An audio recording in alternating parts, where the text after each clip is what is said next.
On assiste actuellement à une multiplication apparemment exponentielle de chèques et de primes offerts par le gouvernement. On ne sait pas de quel puits magique va sortir l'argent pour les financer. Et surtout, afin d'en bénéficier, on est obligé, dans beaucoup de cas, d'entamer des procédures de réclamation absconses et interminables.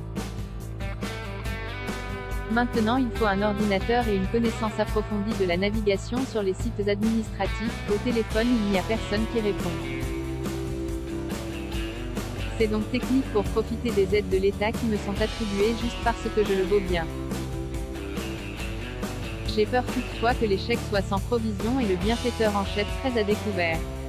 On finit par nous stresser avec cette méga-dette, faut profiter pendant qu'il est encore temps. On ne fait donc plus rien sans vérifier si ce peut être gratos ou subventionné.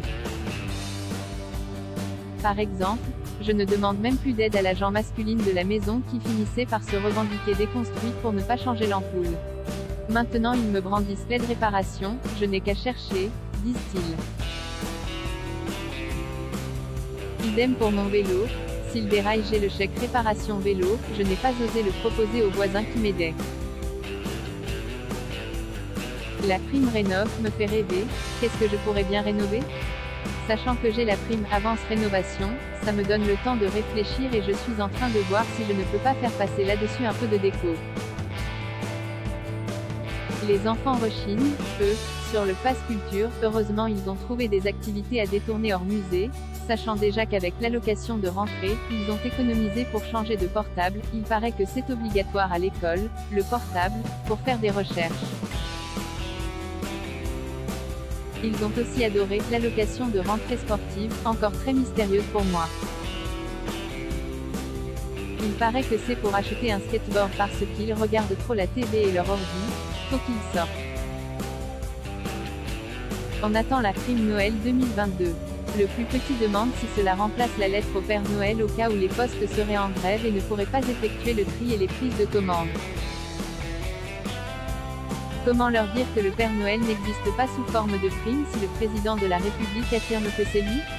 Pour l'énergie, alors là c'est une merveille, sauf que personne dans mon entourage n'a vu sa note baisser. Pour l'essence, j'ai 100 € à gratter avec déclaration sur l'honneur, j'ai eu un mal fou à expliquer aux enfants ce que c'est que l'honneur et pourquoi il fallait jurer pour avoir un chèque. C'est au cas où on n'y aurait pas droit, leur dis-je. Ils ne comprennent rien, pourtant il faut que ce soit eux qui s'en occupent sur internet, trop compliqué pour le reste de la famille, t'inquiète. M'ont-ils dit, on va les avoir tes 100 €, en plus ça s'ajoute à la ristourne essence à la pompe. Pas bien compris la ristourne. Pour le chauffage, c'est simple, j'ai le bouclier tarifaire électricité plus gaz, mais où trouve-t-on le bouclier? On m'a dit de ne pas chercher, que je ne m'en apercevrais pas, c'est inclus dans la facture, le bouclier. Quant au chèque énergie, il paraît que c'est comme le coup de pouce économie d'énergie. Sans compter les aides pour les entreprises de fourniture d'énergie, ça marche peut-être puisque j'ai une entreprise unipersonnelle. Le chèque pour se chauffer au fioul, ça j'ai compris, il faut se chauffer au fioul, forcément, sinon on n'y a pas droit, quoique. Franchement, c'est le moment de toucher ma prime rénov sérénité, parce que je craque. C'est moi qu'il faut rénover? Et ma sérénité en ce moment est très ébranlée. Remarquez, on finira par s'en tirer car il y a une prime non expert, et c'est certainement pour tout le monde. Maman est enchantée, sortir plus une aide pour les retraités Agir Carco, destinée aux personnes isolées de plus de 80 ans, elle prétend qu'elle est isolée. Mais à sa disposition un accompagnateur véhiculé pour faire ses courses, se rendre chez le coiffeur ou à la banque. Son rêve. Sauf qu'elle proteste parce qu'elle ne savait pas qu'il y avait une aide Sortir Plus, et elle nous accuse de ne pas la tenir au courant. Elle demande s'il y a un accompagnateur pour les formalités pour obtenir la prime.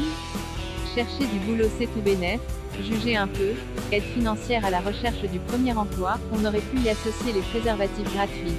Allocation d'aide au retour à l'emploi, forcément il faut subventionner parce que c'est déprimant et en plus ça rapporte souvent moins que de ne rien faire. Et puis pour ceux qui ne savent vraiment rien faire et depuis toujours, en plus du chômage, ils ont une aide de 1000 € pour se former, à condition qu'ils soient chômeurs de longue durée. Le Graal, c'est la prime d'activité pour compenser toutes les primes de non-activité. Pour les jeunes, il y a aussi plein de choses. L'aide Mobili Jeune qui prend en charge une partie du loyer acquitté par le dit jeune. Ils ont aussi une aide à la mobilité internationale. Et pour avoir envie de revenir quand même, une aide pour les vacances en famille, ils n'ont pas l'air emballés par celle-ci, chez nous. Arriver à bénéficier de tout cela, c'est une activité à plein temps, on attend une aide à l'obtention des aides.